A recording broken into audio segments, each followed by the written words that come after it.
사람들이라는 제목으로 함께 은혜 나누기를 원합니다. 1956년 1월 8일에 미국 청년 선교사였던 그 짐 엘리엇이라는 분과 그 4명의 친구들은 에콰도르의 호전적 민족이었어요. 아우디족이라고도 하고 아우카족이라고도 하는데, 이 아우카족에게 복음을 전하려고 이들이 사는 정글에 들어갔다가 무참히 살해를 당했습니다.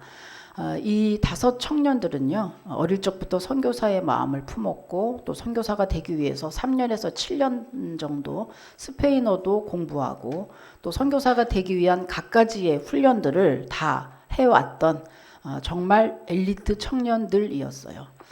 사진을 한번 이렇게 보여주시면, 네. 정말 아름다운 청년들이었습니다. 그들은 주님을 향한 굳건한 믿음과 그리고 원주민을 향한 그런 사랑이 있었어요. 나의 사명은 이 세상에 하나님의 발자국을 남기는 것이다. 그때 정글에서 피를 흘린 짐 엘리엇의 일기장에 적힌 구절입니다. 그리고 이런 말도 있었어요. 영원한 것을 얻기 위해 영원하지 않은 것을 버리는 자는 바보가 아니다. 하나님께 쓰임받는 삶을 살기 위해서 청춘과 부와 명예와 권력을 버릴 수 있는 사람은 결코 어리석은 사람이 아니라는 말입니다. 그죠? 이 청년이 왜 이 말을 그렇게 썼을까요? 왜냐하면 세상은 그런 사람을 어리석다고 말하기 때문이죠. 그리고 그는 또 계속해서 이렇게 썼습니다. 주님, 오래 살기를 구하지 않습니다. 다만 주님을 위해서 내 삶이 불타기를 원합니다. 이 짐 엘리엇은 자신의 사명이 무엇인지 아는 사람이었습니다.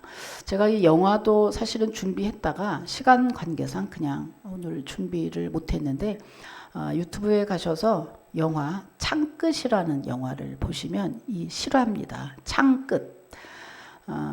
그래서 뭐 짤도 나와 있고 쇼츠도 나와 있고 다 나와 있는데, 언젠가 한번 제가 또 보여드린 적도 있어요. 꼭 보시기를 바라요. 이 짐 엘리엇이라는 이분이 영화로 이제 나온 겁니다. 여러분, 이렇게 한 청년이 5 청년이 꽃 같은 청년이, 그것도 엘리트 청년들이 이렇게 가서 무참히 살해를 당했는데, 과연 사명이 뭐길래, 과연 사명이라는 게 뭘까요?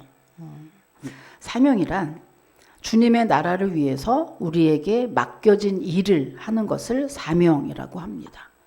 사명은 목회자나 선교사와 같은 특별한 사람들만 감당하는 게 사명이 아니고, 예수 믿어서 구원받은 모든 성도는 누구에게나 공통적으로 감당해야 하는 과제입니다.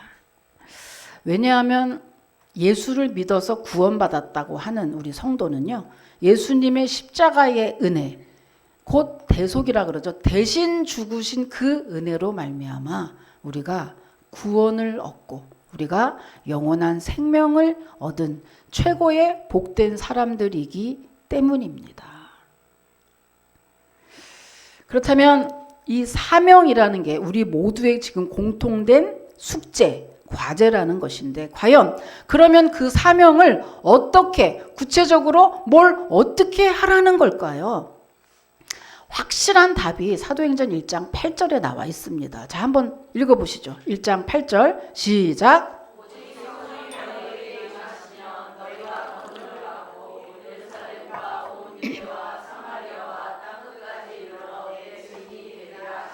아멘.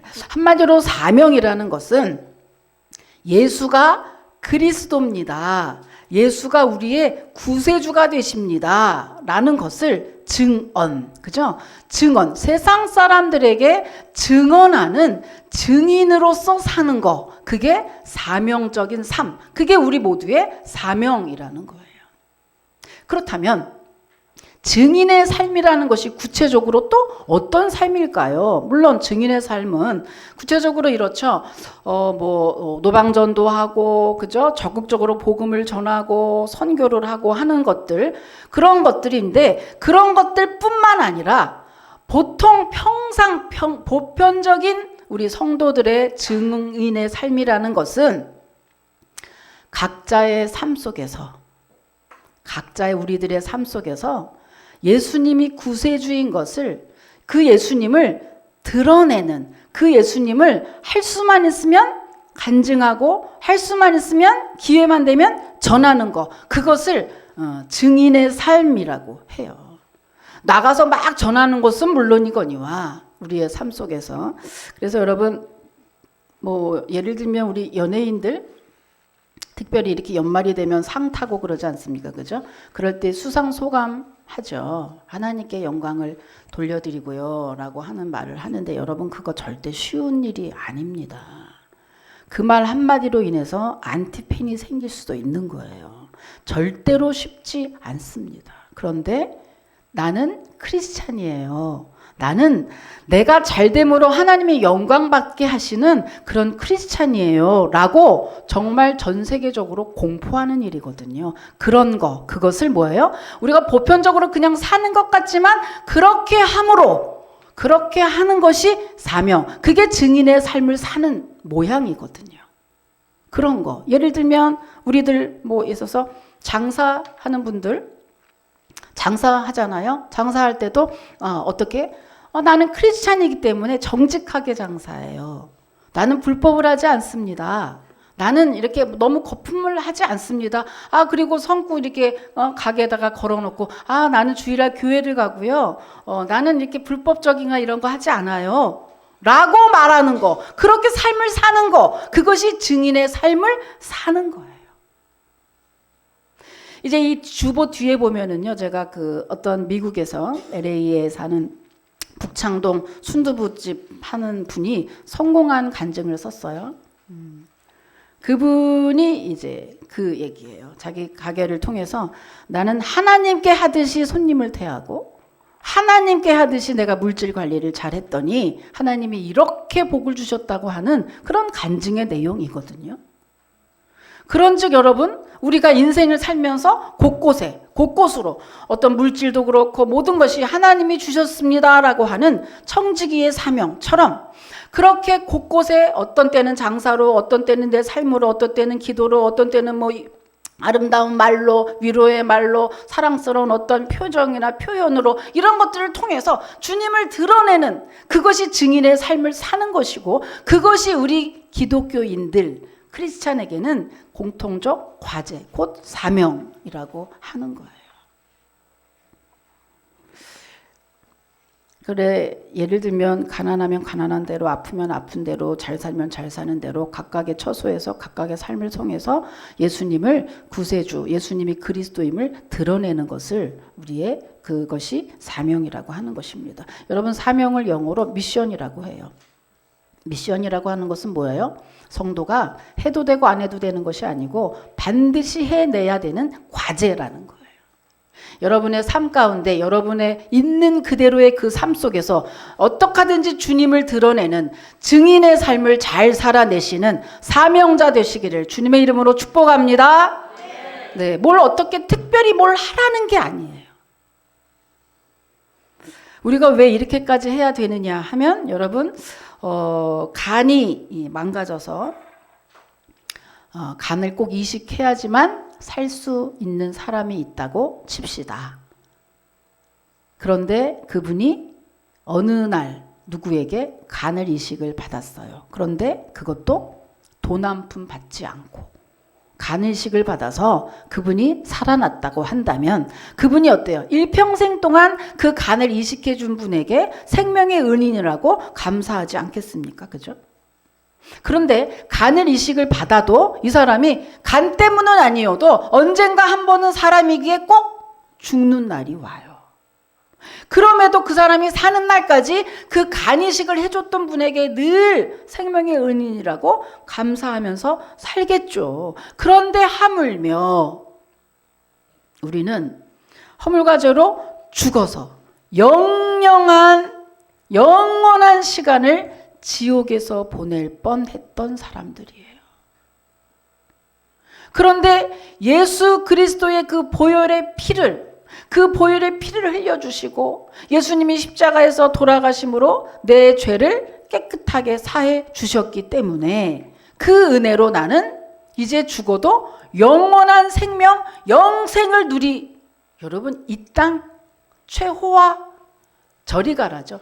저 천국은 정말 눈물도 애곡도 없을 뿐만 아니라 우리가 그렇게 여자들이 좋아하는 보석으로 되어 있는 그 집, 정말 좋은 곳이 천국이라고 하는데, 그곳을 우리가 나의 공로가 전혀 없이 예수 그리스도의 보혈의 피를 믿음으로만 갈 수 있도록 주님이 해주신 그 은혜를 생각할 때에, 하물며 일평생 육신을 사는 잠깐의 간이식을 받아도 생명의 은이라고 그렇게 감사할 텐데, 영원한 영생을 주신 주님께는 오죽하겠습니까, 여러분? 그래서 뭐죠? 예수 믿고 구원받은 성도는 그게 너무 감사해서, 새록새록 살면서 그 은혜가 너무 감사해서, 그래서 그 감사한 소식을 기회만 되면 예수 믿어봐, 교회 와봐, 예수 믿어봐, 그러면 돼 라고 전할 수밖에 없는 것입니다, 여러분. 그런 거잖아요. 그거를 사명이라고 한다는 거예요. 사명은 성도가 존재하는 목적입니다. 예를 들면 여러분, 우리가 얼마 전에도 여행 그 여객기 사고가 있었는데, 어떤 극한 상황에서도 누구는 살고 누구는 죽잖아요. 굉장히 궁금하죠. 과연 누구는 살고 누구는 죽는 걸까? 착한 순서일까? 아니면 도대체 무슨 순서일까? 성경은 정확히 얘기합니다. 그것은 바로 사명 때문이라. 사명이 있는 자는 어떤 상황에서도 죽지 않는다는 거예요. 오래 살고 싶으십니까? 그러면 여러분, 사명을 잘 감당하시기를 축복합니다. 사명이 있으면 그 사명을 감당할 때까지 죽지 않는다. 그래서 여러분, 이 자체 우리가 사실 우리가 아직도 죽지 않은 이유, 아직도 이제 여러분 모르죠. 올 때는 그냥 순서가 있지만 갈 때는 순서가 없다고 하는데, 우리가 볼 때에는 저 사람이 무슨 할 일이 있나? 할 일이 없는 것 같이 보여도 하나님의 나라에서 하나님은 입장이 다르다는 거예요. 뭔가 그분이 할 일이 있기 때문에. 우리가 생각하면은 참 우리의 삶이 어떤 때는 정말 먼지마도 못한 작은 민물이잖아요. 아까 우리 찬양할 때 우리 집사님이 그러다, 우리는 파리 목숨이에요 이러는데 정말 공감하죠. 파리 목숨이에요. 여기서 나가다가 갑자기 죽으려면 갑자기 발 접질리면서 갑자기 죽고 접신물에 코 빠진다 그러잖아요. 너무 갈 데 어이없이 한순간에 가는 게 우리 인생입니다. 그래서 성경에서는 뭐래요? 풀의 꽃 같고 안개와 같다, 인생이라는 것이. 안개 꽉 차서 꽉 차서 보이지도 않을 것 같지만 훅 불면 어느새 사라지는 게 안개잖아요. 그게 우리의 인생이라고 하는 거예요. 그런데 어때요? 그게 인생인데, 내 힘으로 할 수 있는 게 아무것도 없는 게 인생인데, 그 하나님이 내 생명도 내 건강도, 하나님이 내 물질도 지켜주고 하나님이 해주지 않으면, 손끝 하나도 아무것도 할 수 없는 게 우리 인생인데, 우리는 그것을 망각하고 살죠. 마치 내가 뭘 할 수 있고 내가 대단히 해야 되는 것처럼 늘 착각하고 사는 게 우리들이잖아요. 여러분, 꼭 기억하십시오. 하나님이 해주셔야 내 목숨도, 내 건강도, 내 가정도, 지금에 있는 일도 존재하는 줄 여러분 기억하시기 바랍니다. 이거를 기억할 때마다 할 수 있는 게 뭐예요? 이거를 기억할 때마다 그래서 우리는 감사하게 되죠. 그리고 또한 이것을 기억할 때마다 사명을 감당하게 되는 거예요. 그러니까 내가 하찮은 존재다, 미물과 같은 존재다, 그리고 하나님의 전능하심을 생각할 때마다 우리에게 느껴지는 건 오직 감사밖에 없거든요. 그러니까 지난주에 금요일 날 이렇게 이제 금요 예배 끝나고 차량 운행하면서 이제 이렇게 가는데 우리 위춘자 집사님이 이제 그 얘기예요. 아유 그냥 기침 때문에 죽겠어요. 그래서 아유 죽긴 뭘 죽어요. 이제 이렇게 얘기하다가 아유 집사님 생각해봐요. 그 80이 다 돼가는 나이에 어디든지 한 군데는 아파야 정상 아니에요? 맞아요. 그럼 어디든 아프다고 할 때 그럼 한번 골라봐. 기침 나오는 게 그게 감사한 거예요? 그랬더니 기침이 뭐가 감사해요? 나는 힘들어 죽겠어요. 그래 한번 내가 따져볼까요? 그러면 기침 아니고 그럼 정신이 좀 아파가지고 치매 걸리고 머리가 아파가지고 치매 걸리고 정신이 나가고 막 정신병원 가고 그러면 좋겠어요. 야야 그거는 싫어요. 그거 못해요. 그래. 그러면은 그럼 다른 거 해볼까? 그러면 다리가 아파가지고 다리 아파서 죄다 다리들 아프고 그런데 그러면 다리야. 저분은요 은평구청에서 여기까지 걸어오시는 분이에요. 80이 다 됐는데. 그러면은 한번 다리로 한번 볼까? 그러면 다리 아파가지고 그러면은 기침 안 하고 그럼 다리로 봅시다. 다리가 아파가지고 그럼 그건 좀 괜찮아. 난 다리 아프면 답답해서 난 집에 못 있겠어. 절대로 먼저 돌아다녀야 되는데. 그러면 다리도 아니네. 그러면 팔은 두 개니까 그럼 팔 하나 아프라고 한번 해볼까? 팔 아프면 어때? 팔 아프면 또 아무것도 음식도 못하고 아무것도 못해. 그러니까 어때? 기침이 제일 낫네. 아유 기침이 제일 낫네. 거봐. 그러니까 뭐예요? 아이고 감사하네 이러고 집에 갔어요. 기침이 지겹다 그랬는데 결국은 기침이 너무 감사해서 그리고 집에 갔다니까요. 글쎄 여러분 아무쪼록 여러분 감사하시길 축복합니다.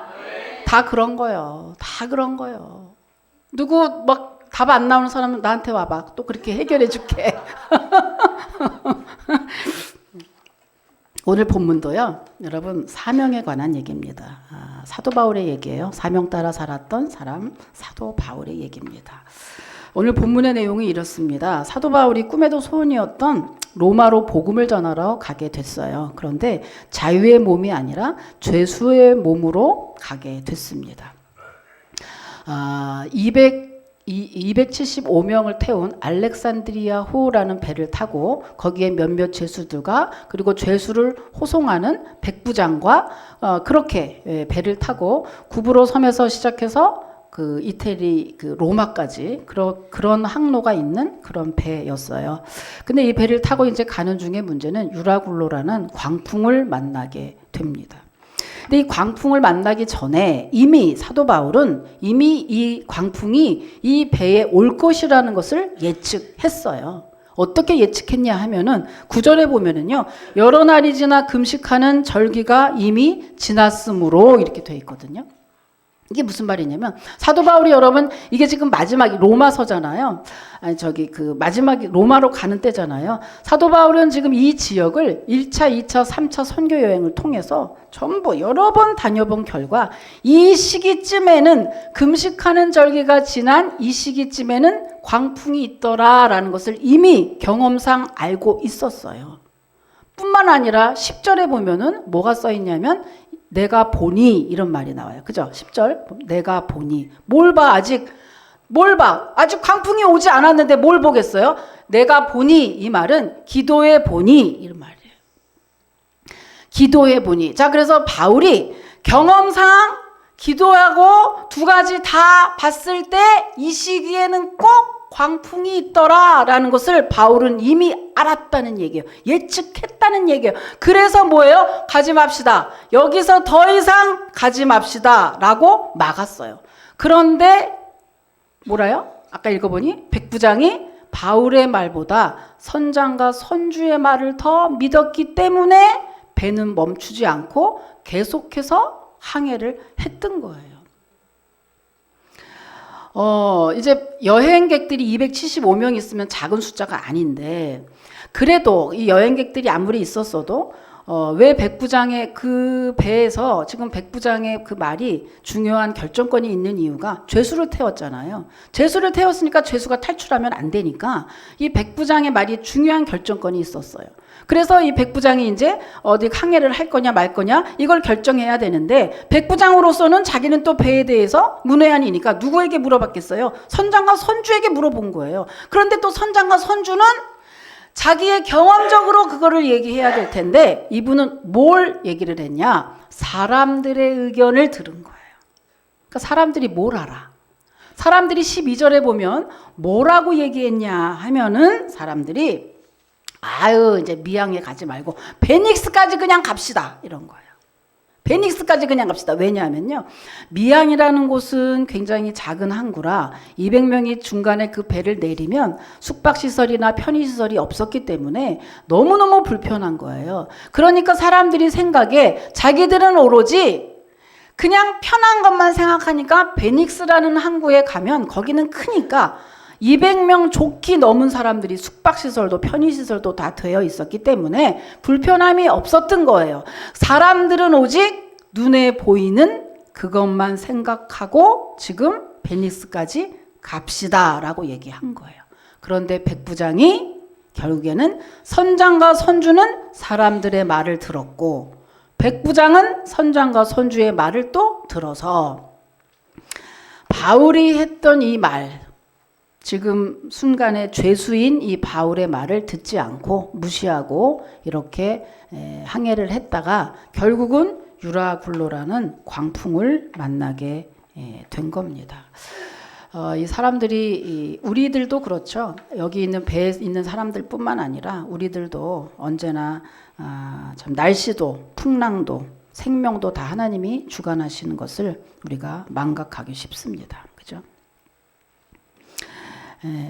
그래서 이제 그 광풍을 만나게 됐어요. 그런데 문제는요. 이제 이 바울이 이제 여기를 한번 읽어보시죠. 어디를 읽어보냐면 자 그렇게 해서 이제 죽게 생겼는데 21절, 22절 한번 읽어보겠습니다. 21절, 22절 한번 읽어볼게요. 예, 시작.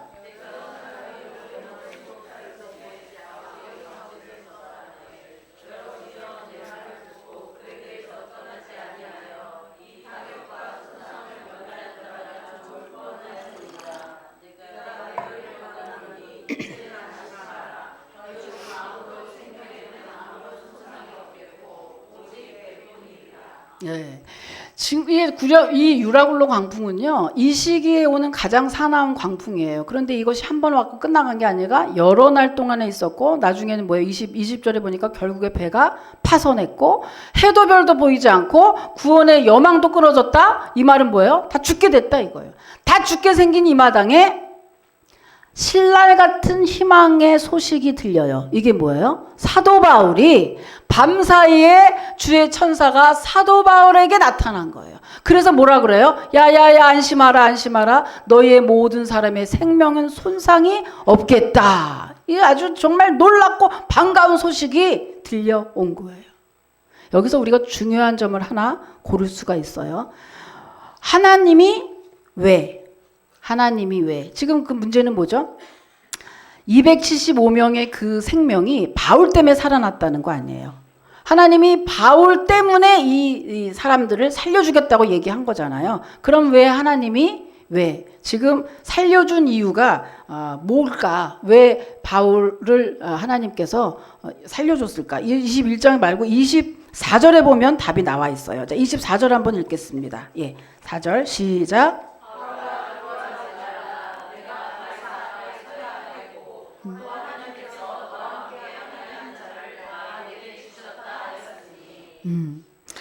하나님이 사도 바울에게 지금 밤사이에 나타나셔서 모든 생명에 손상이 없다고 이렇게 하시고 또 풍랑을 안전하게 해주신 그 이유가 한 단어 뭐예요? 가이사 앞에 서야 하겠고.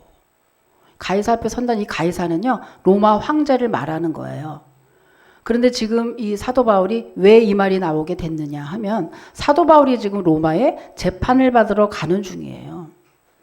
사도 바울이 너무 이제 예수님에 대해서 복음을 잘 전하고 하니 유대인들이 40명이 먹지도 마시도 사도 바울이 죽기 전에는 먹지도 마시지도 않겠다고 동맹한 유대인들 40명이 있었어요. 이 40명들이 이제 사도 바울을 이제 죽여야 되겠다 생각해서 예루살렘에 사도 바울이 갔을 때 딱 붙잡습니다. 잡아가지고 그 사람을 모함을 해요. 모함을 해가지고 거짓죄를 덮어 씌운 다음에 그를 이제 재판에 넘기죠. 그래서 예수님처럼 사도 바울도 그렇게 똑같이 억울하게 죽이려고 해요. 그런데 사도 바울이 마침 죽게 생겼어요. 그런데 사도 바울이 아주 기가 막힌 사도 바울이 로마 시민권을 가지고 있었어요. 그러니까 사도 바울이 예루살렘에서 재판을 받아서 거기서 죽든지 살든지 결론을 내면 될 수 있는데, 될 판인데, 지금 바울이 기도를 하는 중에 번뜩이는 묘수가 떠오른 거예요. 내가 로마에 가서 복음을 전하는 것을 그렇게 소원으로 했는데, 내가 무슨 수로 멀쩡한 이 몸으로 가서 로마의 고위 공직자들에게, 황제와 재판장들에게 복음을 전할 수 있으랴. 내가 이렇게 죄수의 몸으로 거기를 가서 재판받는 동안에, 내가 변론을 하는 동안에 어쩔 수 없이 과정을 말하면서 내가 복음을 전하게 되니, 이런 절호의 찬스가 어디 있겠느냐. 그런즉 나는 일부러 그래서 나는 예루살렘에서 재판받지 않겠습니다. 나는 로마 시민권을 가진 사람이야. 나는 로마 국적자야. 그러니 나는 로마에 가서 재판을 받겠습니다라고 일부러 우기는 거예요. 일부러 우겼어요. 여러분 사도행전 쭉 뒤에 읽어보면 그런 내용이 나와요. 아그리빠가 이제 복음을 전할 때 이가 로마에 가서 항고하지 않았으면 여기서 풀어졌을지도 모른다라는 얘기를 해요.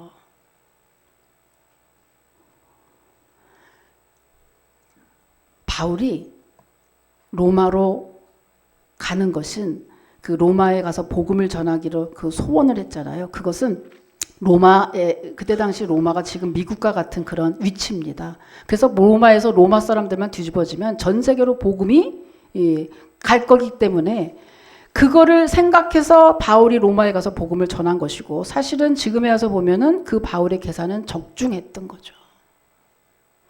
그런 주님에 대한 사명을 가지고, 그 사명감으로 자기에게 어떤 게 유리할지 생각하지 않고 오직 복음을 전할 때 이게 절호의 찬스다, 이 위기를 기회로 전환시키면서 사도 바울이 그렇게 로마로 가기를 소원해서 죄수의 몸으로 이제 로마를 가던 중에 유라굴라 광풍을 만나게 돼서 죽게 생긴 거죠. 그때 하나님이 나타나서, 그러니까 하나님이 나타나서 뭐라 그래요? 내가 가이사 앞에 서야 하겠고, 이 말은 네가 로마에 가서 복음을 전해야겠으니 내가 너를 그냥 이 자리에서 죽일 수 없지. 내가 너 살려줘야지. 뿐만입니까 여러분? 바울뿐만 아니라 바울과 함께 했던 자들도 다 바울 덕분에 살아날 수 있었다는 이야기입니다. 여러분, 여기까지 이거를 보면 하나님의 사명을 감당하는 자에게 정말 하나님이 얼마나 기뻐하시는지, 그리고 그 성도에게 하나님의 놀라운 기적과 표적도 함께 하신다는 것을 우리가 보게 됩니다. 여러분.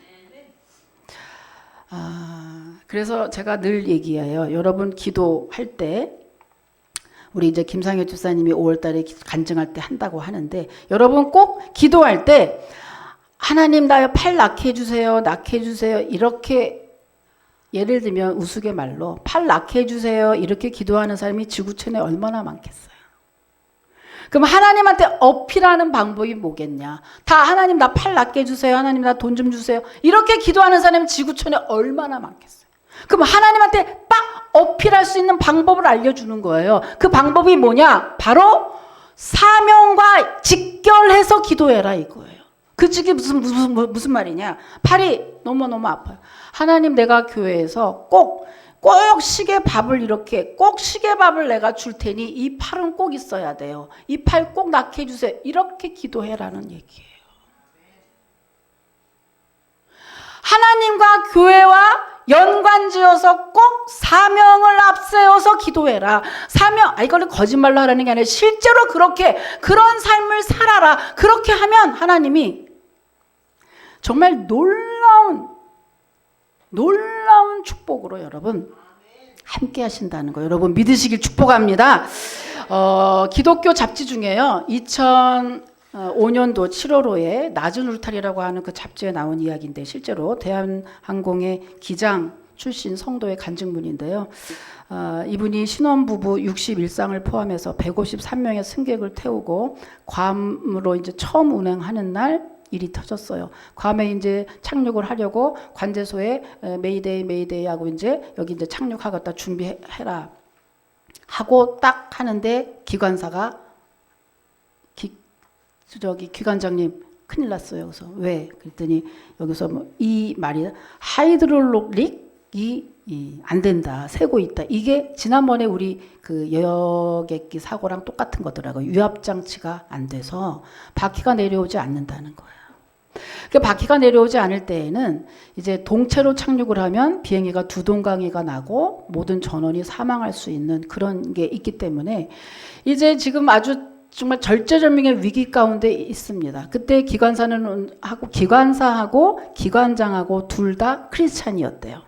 그리고 거기에 부기장이 불신자인 거예요. 근데 이 상황에서 지금 유압장치가 안 되고 도저히 방법이 없습니다. 그런데다가 더더군다나 악조건은 열대성 폭우가 내리고 있고 벼락까지 치는 상황이었대요.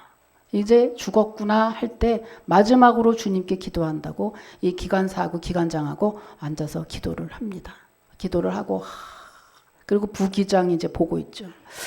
그러고 기도를 하면서 하나님 여기서 이렇게 내 사명이 끝입니까? 내가 여기서 끝입니까? 이제 이러고 이제 살려주세요. 이제 기도를 했더니 하나님이 이렇게 음성을 주더래요. 두려워 말라 놀라지 말라 나는 내 하나님이 됨이라. 그 음성을 주셔서 감사합니다. 그 마음이 편해지더래요. 그 평안함에 있어서 도저히 이제 이제는 된다 보다 그러고 기관사에게 다시 유압장치 다시 한번 해봐. 그랬더니 탁탁 되면서 바퀴가 내려와요 이런 거예요. 그래 바퀴가 내려오는데 이거를 누가 보고 있어요? 불신자 부기장이 보고 있어요. 그래가지고 결국엔 이제 이게 내려와서 비행기가 다 무사히 다 착륙하고 이제 박수치고 하나님께 영광 돌리고 이제 다 했는데 마지막 부기장이 물어보더래요. 기장님, 정말 하나님이 바퀴를 내려주신 게 맞을까요? 이렇게 물어보더래요. 기관장이 맞지. 자네가 거기서 봤잖아. 기도할 때 바퀴 내려오는 거 봤잖아. 여러분, 그 부기장이요. 그날 이후로 어떻게 했을까? 비행기 그만두고 예수님 믿고 신학 공부해서 미국에 가서 목사 돼서 교회를 개척했다는 그러한 간증문입니다, 여러분. 절제절명의 위기 가운데 기도의 사명을 잘 감당했던 그 기장으로 인해서 153명의 전원 생명을 살릴 뿐만 아니라 한 사람이 주의 일꾼으로 돌아오는 귀한 역사가 있었잖아요. 그죠? 한 사람, 우리 한 사람의 정말 묵묵히 조용히 있는 그 여러분의 그 사명들을 감당할 때에 주의 나라에서는 놀라운 일들이 벌어진다는 사실입니다. 여러분, 이 시대 최고의 명사 흑인 출신 거부 오프라 윈프리 이렇게 사진을 보시면 아는 분은 당연히 알죠. 유명하신 분이니까. 이분이 어릴 적에 미혼모에게서 자기도 출산했고 자기도 또 10대 때 또 미혼모가 되죠. 그리고 마약 중독자였고 이렇게 한 이분이 어느 날 예수 그리스도를 만나게 돼서 그의 인생이 완전히 바뀌어 버립니다. 그리고 지금은 백인의 영향력 있는 백인 중에 허구한 날 1위를 차지하는 그런 영향력 있는 인물이 됐죠. 근데 이 괴로운 자기의 그 삶을 4가지로 정리했습니다. 사명과 관련해서 4가지로 정리를 했어요. 여러분이 정말 잘 들으시고 자기의 인생을 여기다 대입을 시켜서 여러분 한번 사명에 대해서 한번 생각해 보시기 바랍니다. 첫째, 다른 사람보다 많은 것을 가졌다는 것은 축복이 아니라 사명이다. 자기보다 못한 사람들을 도와줘야 할 책임이 있기 때문이다. 둘째, 다른 사람보다 아파하는 것이 있다면 그것은 고통이 아니라 사명이다. 아픔을 겪어본 사람만이 고통받는 사람을 제대로 이해하며 위로할 수 있기 때문이다. 셋째, 다른 사람보다 더 설레는 꿈이 있다면 그것은 망상이 아니라 사명이다. 그 꿈을 이룸으로써 사회와 이웃에게 봉사할 수 있기 때문이다. 넷째, 다른 사람보다 부담이 되는 어떤 것이 있다면 그것은 사명이다. 해야 할 사명을 다하지 못한 데서 오는 부담이기 때문에 그것을 피하려 들지 말고 기꺼이 감당해야 한다. 여러분, 서두에서 제가 짐 엘리엇이 한 말 기억하시나요? 영원한 것을 얻기 위해 영원하지 않은 것을 버리는 자는 결코 바보가 아니다. 여러분은 한 번뿐인 여러분의 인생을 지금 어떻게 장식하고 계십니까? 여러분, 잘된 인생, 좋은 인생이라는 것이 정말 좋은 거 먹고 좋은 집에 살고 좋은 차를 타는 거, 그것만일까요? 여러분의 인생은 그렇게 하는 것보다는 훨씬 더, 아주 훨씬 더 많이 최고의 가치를 가진 인생입니다, 여러분. 그저 먹고 살고 좋은 거 하는 걸로 끝나는 인생이기에는 여러분의 인생이 너무나 정말 최고의 복된 인생이거든요. 그런즉 여러분, 오늘 바울처럼, 짐 엘리엇처럼, 오프라 윈프리처럼 한 번뿐인 인생 그저 이렇게 끝날 것이 아니라 어떻게 하면 내가 주님과 함께 주님의 일을 감당하고 그 사명 잘 감당하는 내 인생, 적극적인 인생, 내 인생을 통해서 내가 비록 뭔가, 여러분, 그거를 위해서 사명이 있는 자는 절대 망하지도 않고 사명이 있는 자는 절대 죽지도 않고 사명이 있는 자는 절대 뒤로 후퇴하는 법이 없다는 거예요. 왜냐하면 주의 사명을 감당하기 위해서. 사명이 있는 자는 오로지 전진밖에 없는 거거든요. 여러분, 우리가 안주합니까? 내가 뭔가 안 됩니까? 여러분, 사명의식이 없기 때문에 그런 거거든요. 뭐 때문에 공부합니까? 잘 먹고 잘 살기 위해서 공부합니까? 아니요. 주님의 일을 더 적극적으로, 주님의 나라를 더 확신하게 하기 위해서 우리가 그래서 하는 겁니다, 여러분. 여러분, 그래서 하나님의 일을 이들처럼 정말 하나님의 일을 잘 감당하고 사명 잘 감당하는 사명자로 사시면서 나만 아니라 여러 사람들을 살리고 주의 축복을 전하는 복된 일꾼들이 다 되시기를 주님의 이름으로 축복합니다. 하나님 감사합니다.